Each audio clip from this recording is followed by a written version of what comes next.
Be me, 34-year-old woman, married to my husband James for 6 years, together for 9. Good job, nice house in the suburbs. No kids yet, because I wanted to focus on my career first. Everything was fine until about 3 years ago when I had this realization.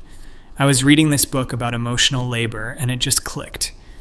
Women are always expected to perform for men, to be available, to meet their needs. Our bodies are treated like they belong to someone else the moment we say I do. I started thinking about how society conditions women to believe that marriage means sexual availability, that we owe our husbands access to our bodies. And I realized that this was just another form of oppression I had internalized. So I decided I needed to reclaim my bodily autonomy. I needed to establish that intimacy would happen on my terms, when I wanted it, not because of some societal expectation. It wasn't that I didn't love James. I did love him, but I needed him to love me for me, not for what I could provide physically. The first time I really put my foot down was on our anniversary. He had made this whole romantic dinner, candles, the works. Afterward, he tried to initiate, and I just stopped him. I explained calmly that I wasn't comfortable with the expectation that romance equals sex, that I needed him to respect my boundaries. He looked confused and hurt, but I held firm. This was important, establishing that I was a person with agency, not just a wife. He asked if something was wrong, and I said no, nothing was wrong. I was just choosing not to engage in physical intimacy at that moment, and that should be okay. That should be respected. He backed off, but he seemed really dejected the rest of the night. Over the next few weeks, he tried a few more times. Each time, I explained that I wasn't obligated to perform intimacy. That consent isn't just about saying yes or no in the moment. It's about dismantling the expectation altogether. I needed him to understand that I wasn't a sexual object. Around month 2, he sat me down for a talk. He said he was feeling disconnected from me, that physical intimacy was important to him for feeling close. I told him that was exactly the problem. Why did he need physical intimacy to feel close to me? Why couldn't emotional intimacy be enough? This was just patriarchal conditioning making him believe he was entitled to my body. He got frustrated and said it wasn't about entitlement. It was about connection and love and desire. I said desire was just another word for objectification. Real love should be unconditional. He should love me whether we were physical or not. He asked how long I planned for this to go on. I told him I didn't know, until I felt like the power dynamic had been rebalanced, until I felt like he truly respected my autonomy. He looked defeated but said, okay. That conversation should have been enough, but he kept trying. Not just sex, but other stuff too. He'd try to hold my hand on the couch, and I'd pull away, because it felt like a gateway, like he was trying to soften me up. Every touch felt like it had an ulterior motive. When he'd try to kiss me goodnight, I'd turn my head, offer my cheek instead, if anything, because I needed to establish clear boundaries. I wasn't going to be guilted or seduced into compromising my principles. He'd look sad every time, but that was his issue to work through. His sadness was rooted in his expectations, and those expectations were the problem. Around month 4, he suggested couples counseling. I said, absolutely not. Therapy would just be another person telling me I needed to be more available. Another voice reinforcing patriarchal expectations about wives and their duties. I'd seen it before, therapists calling it compromise when really they meant women should give in. He said we could find a progressive therapist. I said it didn't matter. The institution of marriage counseling was built on traditional gender roles. I wasn't going to pay someone to tell me to submit to my husband's desires. He dropped it, but I could tell he was upset. Work was going well, though. I got a promotion around month 6. James congratulated me, but there was this distance in his voice. I expected him to be happier for me. He still did his share around the house, still contributed financially. We had combined finances, and neither of us ever fought about money. He'd cook dinner, do the dishes, ask about my day. But there was this wall between us now. Sometimes I'd catch him looking at me with this expression I couldn't read. Sad, angry, I wasn't sure. My coworker Amanda asked if everything was okay at home. She said I seemed stressed. I confided in her about what I was doing. She was supportive, said it was important to establish boundaries, that too many women lose themselves in their marriages. That made me feel validated.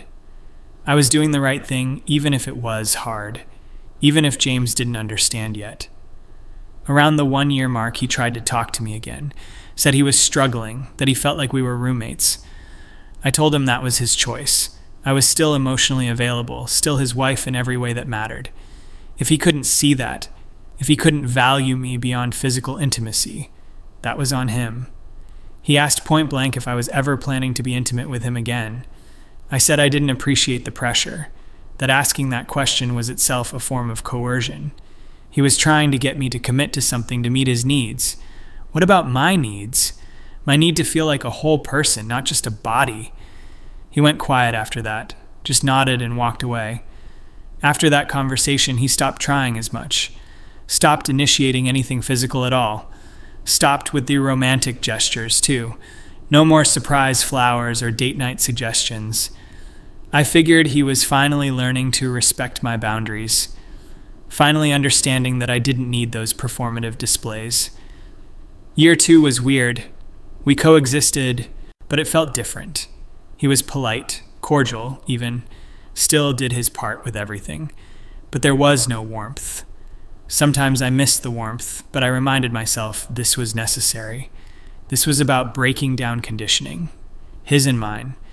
I couldn't give in just because it was uncomfortable. Change is always uncomfortable. My mom asked about grandkids during year 2. I said we weren't ready yet. She gave me this look and asked if everything was okay in my marriage. I got defensive and said everything was fine, that not every marriage looks the same, that James and I had our own understanding. She dropped it, but she seemed concerned. I called my sister later to vent, told her about what I was doing and why. She was less supportive than Amanda. Said 3 years seemed like a long time, that maybe I should communicate better with James about what I needed. I said I had communicated. I'd been very clear about my boundaries. It wasn't my job to also manage his feelings about those boundaries. She said marriage was partnership. I said partnership doesn't mean sexual servitude. We kind of argued and I hung up frustrated. Why couldn't anyone understand what I was trying to do? Year 3 started, and James was like a ghost. He was there but not there, still doing everything he was supposed to do, but he barely talked to me beyond logistics. Who was picking up groceries when the utility bill was due, that sort of thing. I tried to engage him in deeper conversations sometimes, about my work, about politics, about things I was reading. He'd listen politely and give short responses, then excuse himself to go to the gym or work on something in the garage. He'd started going to the gym a lot and spending more time with his friends, which was fine. I believed in independence within marriage, but sometimes I felt lonely. I'd think about asking him to stay home and spend time with me, but then I'd remind myself that I couldn't demand emotional intimacy while refusing physical intimacy. That would be hypocritical, even though they were different things. I pushed through the loneliness, told myself this was part of the process. Around month 30, I noticed he'd been staying late at work more. Came home one night and could smell perfume on him. My heart dropped and I asked him about it. He said he'd been at a work event, lots of people there. He wasn't defensive, just matter of fact. I wanted to accuse him of something, but I had no proof. And part of me knew I had no right, but I was still his wife. He still owed me faithfulness even if I wasn't being physically available. Those were the vows, in sickness and health. This was just a different kind of health, emotional health, my health. I let it go, but it bothered me. Month 32, he asked if we could talk, sat me down very formally. I thought maybe finally he was going to tell me he understood, that he'd worked through his entitlement issues. Instead, he asked me again about counseling, said he thought we really needed it, that he was trying to understand but he couldn't keep living like this. I felt my defenses go up immediately, told him the same thing I'd said before, that counseling would just reinforce oppressive structures, that if he truly loved me, he wouldn't need sex to feel connected. He asked if I even wanted to be married to him. I said of course I did. Marriage was about commitment, about partnership. He said it was also about intimacy, and I'd completely cut him off. I said intimacy meant more than just sex. He said it wasn't just about sex, it was about all of it. The touching, the affection, the physical closeness. That I'd rejected all of it for almost 3 years. I told him I needed space to reclaim myself, that I needed to know he valued me as a person. He said quietly that he'd always valued me as a person, but that I'd never asked him how he felt about any of this, never asked what he needed, just made a unilateral decision about our entire relationship. I said it was my body and therefore my decision. He nodded slowly and said he couldn't argue with that. Then he got up and went to bed. I sat there feeling weirdly unsettled, but I pushed it away, reminded myself I was standing up for myself. Month 34, early on a Saturday morning. I was having coffee in the kitchen. James came in dressed nicely, said he was going to meet a friend. He seemed calm, almost peaceful. I thought things might be getting better. He was accepting the situation, learning to live with my boundaries. Maybe we were turning a corner.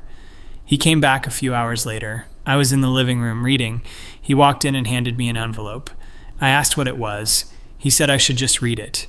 I opened it and saw the words, "Petition for Dissolution of Marriage." My brain couldn't process it at first. I read it again. Divorce papers. He was divorcing me. I looked up at him in complete shock, asked what this was supposed to be. Some kind of threat? A manipulation tactic? He said no. It was real. He'd filed for divorce. I felt like the floor had dropped out from under me. Asked him why, what had happened. He just looked at me with this tired expression, said I'd rejected him completely for 3 years, that he'd tried everything he could think of, tried to talk to me, tried to suggest help, tried to understand, but that I'd made it clear this was how our marriage was going to be, and he couldn't live like that anymore. I stood up, papers falling to the floor, told him he couldn't just leave. We were married, we made vows. He said I'd broken those vows 3 years ago when I decided we would no longer have a real marriage. I said we did have a real marriage. We lived together, shared finances, shared a life. He said we were roommates who shared expenses, that he'd stayed faithful, kept trying, kept hoping, but that I'd never once considered what this was doing to him, never once asked if he was okay. I felt panic rising. Told him this was ridiculous, we could work through this. He said he'd asked me to work through it for 3 years and I'd refused. I said I just needed more time. He said he didn't have any more time to give, that he was 36 years old and he wanted a full life, wanted partnership, intimacy, connection. And I'd made it clear that wasn't what I wanted with him. I told him he was being selfish, that marriage was supposed to be unconditional. He said marriage was a partnership, and I'd opted out of my part while expecting him to maintain his. That wasn't unconditional love, that was servitude. I didn't know what to say to that. He picked up the papers and put them back in the envelope, told me to get a lawyer, that he'd be staying at a friend's place. He'd packed a bag already, it was in his car. Then he just left. I stood there in shock for probably an hour. Couldn't believe this was happening. He couldn't actually be serious. This was just a dramatic gesture. He'd come back. He had to come back. But he didn't come back that night, or the next night. I called him, and he answered very formally, said we should only communicate through lawyers from now on. I asked if we could just talk. He said we'd had 3 years to talk, and I'd shut down every conversation. Then he hung up. I called Amanda crying, told her everything. She was sympathetic, but even she seemed a bit uncertain. Asked how long it had been since we'd been intimate. I said 3 years, but that wasn't the point. The point was, he'd given up on our marriage. She went quiet, and then asked if maybe I should have gone to counseling. I felt betrayed, told her I thought she understood. She said she understood setting boundaries, but 3 years was a long time. That maybe I'd taken it too far. I hung up feeling angry and alone. Called my sister next. She was less sympathetic, said she wasn't surprised, that she'd wondered when he was going to finally leave. I asked what she meant. Why would she assume he'd leave? She said because I'd essentially ended the marriage 3 years ago, that he'd just made it official. I told her she didn't understand, that this was about autonomy and respect.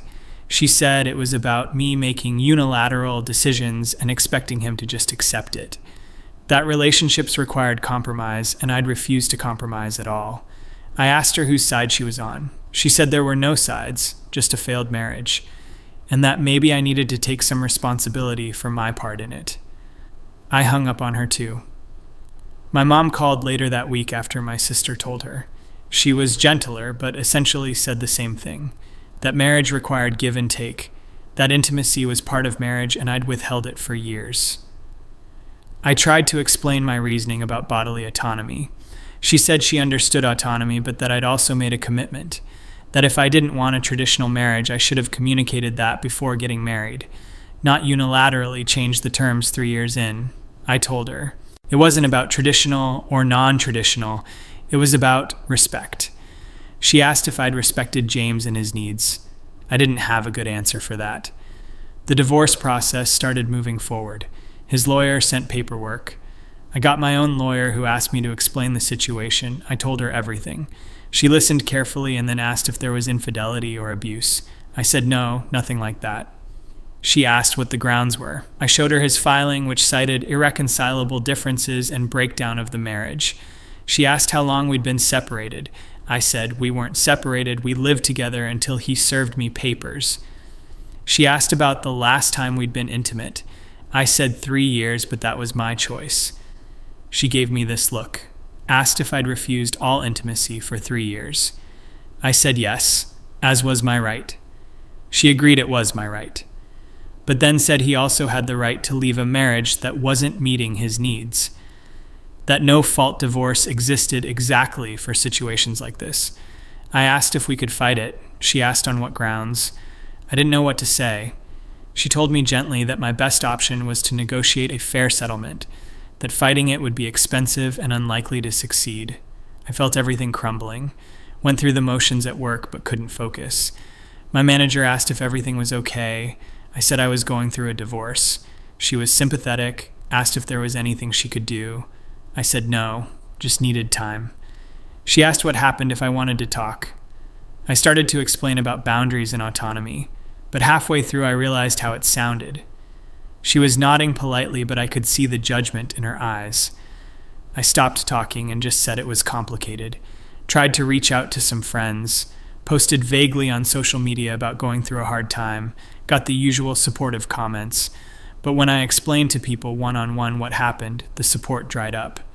Everyone seemed to think I was in the wrong, that 3 years was too long, that I should have communicated better, that I should have tried counseling, that marriage was about compromise.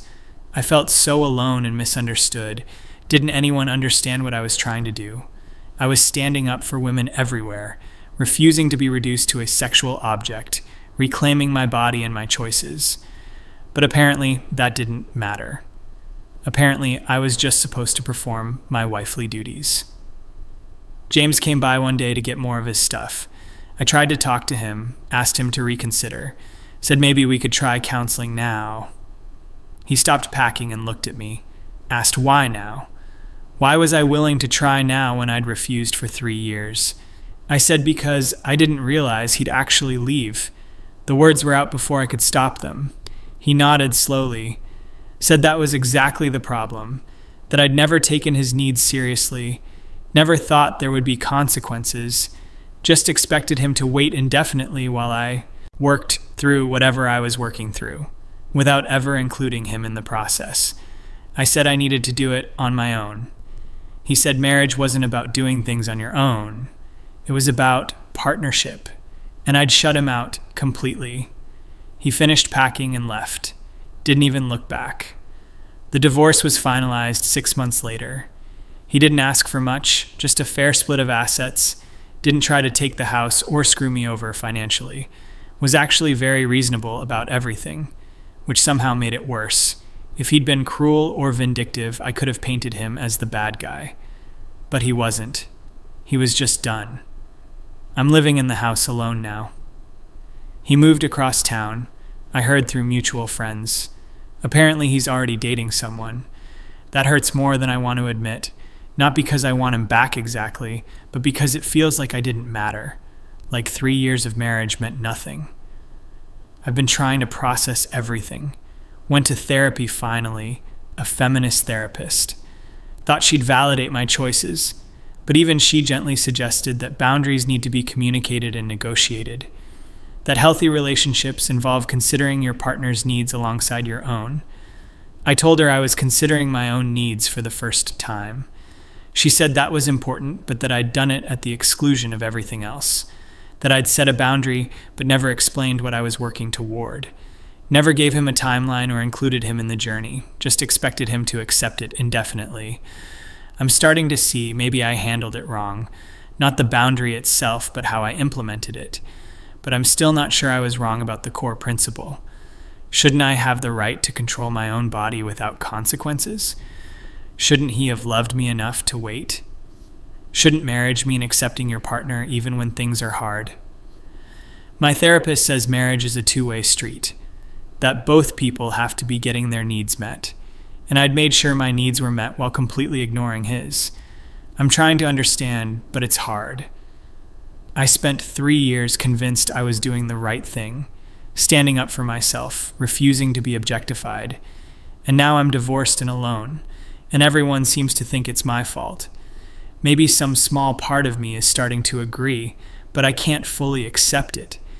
Because accepting it means accepting that I destroyed my marriage, that I drove away someone who loved me, that I was so caught up in my principles that I forgot about the actual person I was married to, and that's too painful to fully process. So I'm sitting here in this house we bought together, surrounded by furniture we picked out as a couple, trying to understand where it all went wrong. He says it went wrong 3 years ago when I cut him off. My therapist suggests it went wrong when I refused to communicate or compromise. My friends and family seem to agree, but I still don't fully get it.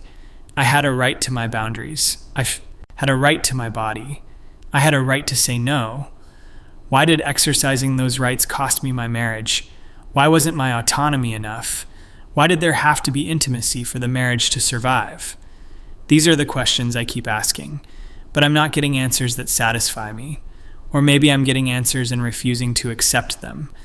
Maybe that's been the problem all along, refusing to accept anything that doesn't fit my worldview. I don't know anymore. All I know is I'm 34, divorced, and completely lost. I thought I was fighting for something important, thought I was standing up for myself, thought I was refusing to be reduced to my body, but instead I reduced my marriage to a battleground. And I lost. He's moved on already, and I'm still here trying to figure out what happened, trying to understand how 3 years of holding firm to my principles led to me sitting alone in an empty house, signing divorce papers, and wondering if maybe everyone else was right. But I can't quite admit that yet, can't quite accept that I was wrong, because if I was wrong about this, what else might I be wrong about? And that's too much to face right now.